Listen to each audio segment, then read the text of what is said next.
In this video, we'll talk about what stops you from waking up early. There are so many things that keep you from waking up on time. One of the main things that stops you would be yourself. All the things you do to avoid sleeping at the hour or distract your bored mind from dozing off keep you up at night and ruin your sleep. Refusal to wake up because you have nothing to do in the morning, no one to see, or no plans can also keep you lounging in bed for a few more hours. Anything that holds down your lifestyle is naturally no one else's fault but yours. Before you continue watching, take some time to compare your routine in the morning and your routine at night. If you concentrate hard enough, you'll realize that the morning routine is more automatic and basic than your nightly routines. All the fun, exciting things happen either in the afternoon or closer to the evening rather than first thing in the morning. So, here's a question to consider. What would your day look like if your morning was more exciting? Unshakable habits. Some habits can be so irritating, they simply refuse to leave you alone. The only issue with these habits may be that they interrupt your sleep and mornings. Now, most habits, especially when you reach an independent age ranging over 20 years, have firmly become fixated into your personality. Anything you develop after this age will also be hard to shake off. Some habits are positive, mind you. Not everything has to be a bad aspect of your personality. If you enjoy keeping your surroundings clean and organized, then good for you, since that's a wonderful characteristic of yours. Unfortunately, the focus here wouldn't be your positive characteristics, but those negative ones that interfere with routine. When you're going to bed, do you immediately remember your devices, maybe in particular your phone? Do you have the need to check your phone before you sleep? This is an extremely common habit people have. But it isn't just phones that create this habit. It could honestly be anything. When you're by yourself, you have nothing to do and your mind starts to wind down. You suddenly remember 1,000,001 things you want to do and feel the sudden urge to do them. This habit of yours and most people around you is the most common interference that prevents you from getting the right amount of sleep. Just as it's important to have a routine in the morning, you should also have a balanced routine at night. When you know it's time to go to bed, wrap up everything at least half an hour beforehand. Turn off all the lights, electronics, lock the doors, shut the windows, put the rest of the house to sleep before you do so that there's nothing left to do. Keep your devices and distractions out of the room you sleep in. This way you can rest peacefully knowing that the day has been successfully wrapped up. Mind your eating and drinking habits close to bedtime as well. For instance, avoid caffeinated items before heading to bed. If you must, opt for something relaxing like chamomile tea instead.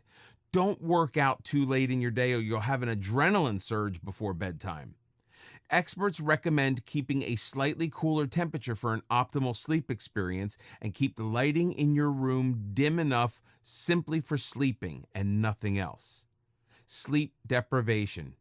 You may have the routine, the alarm clock, and the determination to wake up early, but what if you're not getting enough sleep? Some people don't have normal working cycles. They could be working 2 jobs at once, or maybe they're a heavy traveler. For all of these people, their routine looks a little different, and that means their sleep patterns are different as well. They may not be the healthiest lifestyles, but there's always a way to make things better.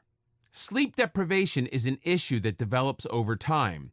The first few days that you miss out on sleep may not even faze you, but it's after a week or so when you feel the pressure of sleep deprivation. Abnormal routines usually host long hours of staying up and shorter hours of sleep and rest. You're used to sleeping at night and waking up in the morning, but if you resort to night shifts or traveling for a profession, night may not be the right time for you to sleep. So routines have to be altered, keeping in mind that you need at least 8 hours of consecutive sleep. This could mean that afternoons become your nights or even your mornings. Unfortunately, for those whose schedules don't work out for nights or mornings, there isn't much you can do for early mornings other than look for other options that allow you to have the night for yourselves. For those that don't have such requirements, nothing is holding you back from conquering the nights besides yourself. 8 to 10 hours is what you need, and if you're not getting this rest consecutively, you're going to suffer. You can't try cutting corners, getting 3 hours in the afternoon and the other 5 during the night. That isn't how a proper sleep pattern works. This brings us to the next topic, which is the opposite of sleep deprivation, and that being getting too much sleep. Lethargic lifestyle. Having too much of anything is bad for you. Naturally, staying up too long without rest is going to make you tired and lazy. Your head will feel light and your mind fuzzy since it's been working for far too long. But when you decide to let out your inner lethargic lion sleep for 18 hours a day, you'll start feeling different side effects. Instead of a light, fuzzy head, you'll have a heavy, throbbing head, pulsating because it's been out of work for, once again, far too long. After sleeping for too long, you'll always be tired, mind heavy from all the silent hours it rested, and now suddenly it has to get back to work. It's just like coming back to work after a long 2-week vacation. Though you know the break was going to end, the longer you postpone it, the more reluctant you are to go back. Your mind is the same. It's been sleeping for so long, a few more hours wouldn't hurt, but the truth is, they will. Eventually, doing nothing and relaxing becomes an addiction, something you can't get enough of and constantly hunt for more. This makes you lazier, more tired, and less willing to perform tasks. What you must realize is that there's always a time when work returns and you have to stop resting. Even though you were getting enough sleep and plenty more, getting up in the morning becomes harder, though you may be using an alarm clock and open curtains. So a minimum of 8 hours is good to keep you running for 16 hours. Anything over 10 hours will force you into a hibernation that'll wake you up crankier than any grizzly bear after the winter.